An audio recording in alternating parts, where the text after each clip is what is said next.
காலையில் எந்திரிச்ச உடனே காலை சாப்பாடு மத்தியான சாப்பாடு அந்த 2 சாப்பாடையுமே ஒரு மணி நேரம் 2 மணி நேரத்துக்குள்ளேயே செஞ்சு அனுப்பணும் அப்படிங்கிறது கொஞ்சம் கஷ்டமாக இருக்குது.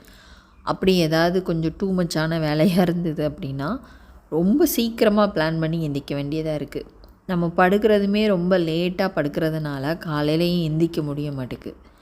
அப்படிங்கிறதுனால சரி முந்தின நாளே இனிமேல் கொஞ்சம் வெட்டி வைக்கிறதோ இல்லை வேறு ஏதாவது குழம்பு ஏதாவது வச்சிட்டோம் அப்படின்னா காலையில் கொடுத்து விட்றதோ கொஞ்சம் ஈஸியாக இருக்கும். அப்படிங்கிறதுனால இன்றைக்கி மீன் வாங்கி வச்சுருந்தேன். அதை செஞ்சு வச்சிடலாம். மீன் மசாலா தடவினால அது காலையில் எல்லா வேலையும் செய்யும்போது ஃப்ரை பண்ணி ஃப்ரெஷ்ஷாக கொடுத்து விட்டுக்கலாங்கிறது தான் என்னோடய பிளான். அப்படி தான் நான் அந்த வேலையை ஸ்டார்ட் பண்ண ஆரம்பித்தேன்.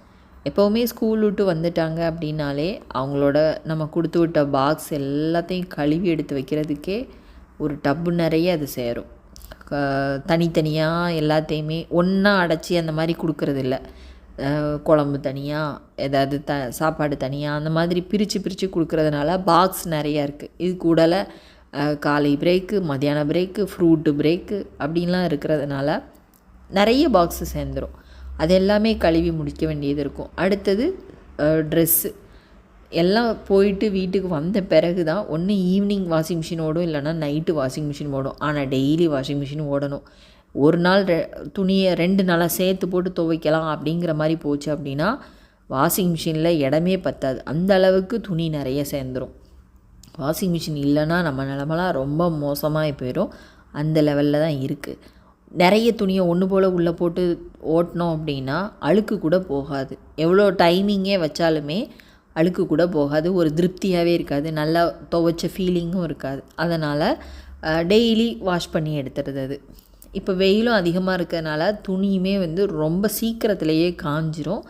அதனால் அதுவும் பெரிய ப்ராப்ளம் இல்லை. இப்போ மீன் குழம்பையும் பேசிகிட்டே வச்சு முடித்தாச்சு.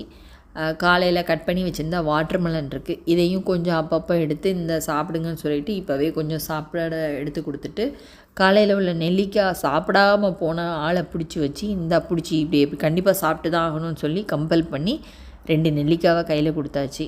நான் இன்னொரு வீடியோவில் போட்டிருந்திருப்பேன். அதாவது ஜூஸு கொடுத்து குடிக்கிறதுங்கிறது ஒரு பக்கம் இருந்தாலும் அந்த நெல்லிக்காவை வேக வச்சு சாப்பிட்றது ஒரு நல்ல ஒரு டேஸ்ட் இருக்குது. பச்சை நெல்லிக்காய் சாப்பிடவே முடியல. அதனால் வேக வச்சு சாப்பிட்டோம் அப்படின்னா ரொம்ப நல்லாவே இருக்குது.